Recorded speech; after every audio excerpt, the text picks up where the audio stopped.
Hello and welcome back to another Baselight tutorial.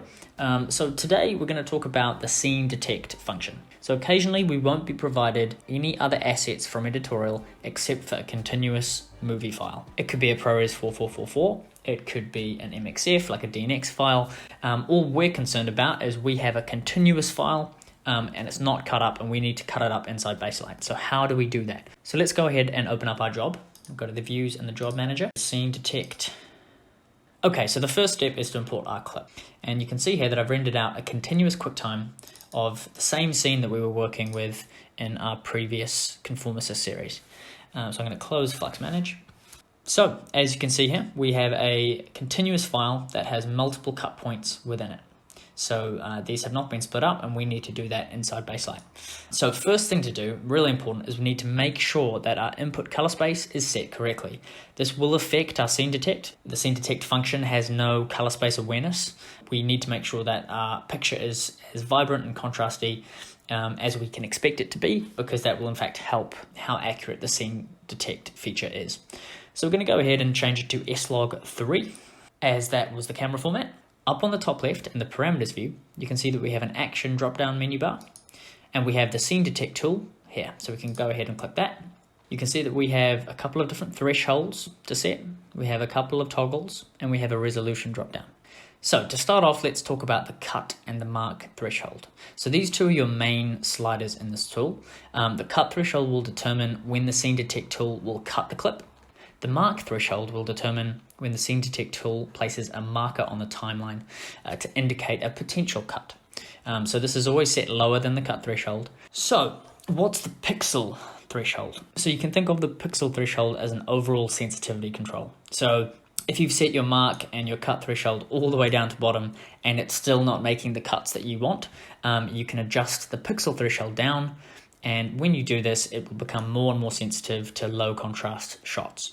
So smaller and smaller differences, the scene detect tool will start to flag as cuts. So if you're really struggling to get your image to cut, you can go ahead and really lower this pixel threshold down. But normally you can leave this at its default value of 20%. So the default values are 20, 20, and 16.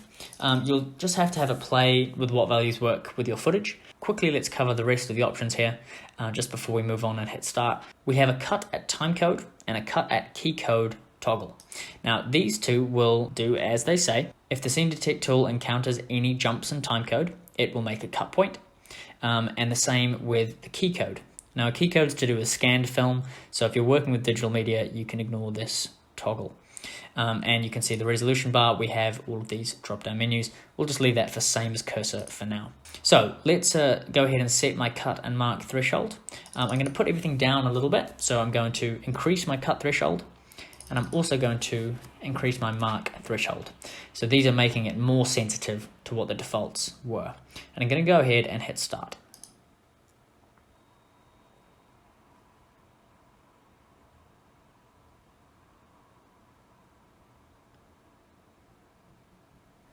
Okay, cool. So that has completed. So let's go and scrub back to the beginning of the media strip and see whether it's done a good job. We have two markers on the timeline. So we've set our mark threshold at 5% and our cut threshold at 10. So the raw pixel values at these 2 points weren't different enough from the surrounding frames to warrant a cut, but because we set our mark threshold 5% higher, they did warrant a marker. We need to check those markers so we can see whether they're actual cut points or whether they can be ignored. So let's just jump to each cut point and make sure that it's done its job. So I'm going to hit X to tab across, and then the left arrow key, and then the right arrow key. Cool, so that's a cut point. Hitting X, left arrow key, right arrow key. Nice. X, left, right. X, left, right. X, left, right. Okay, so now we're approaching our two markers. Now to jump to a marker, the shortcut is Shift X and Shift Z. So that's Shift X and Shift Z. So just hitting Z to go back to the start. I'm going to hit Shift X and then 1 frame back, 1 frame forward. So the marker has correctly identified a cut point. So what I'm going to do is I'm going to go ahead and select this clip and hit Command K. And as you can see, that manually inserts a cut point. And if I hit Shift X, you can see that it's also deleted a marker, which is convenient. So again, I'm now at this new marker point, go 1 frame to the left, 1 frame to the right. So there you go, it's identified another correct cut point. I'm gonna hit Command K, and there we have it. We have our 2 cuts. Gonna jump across, quickly check the rest of these.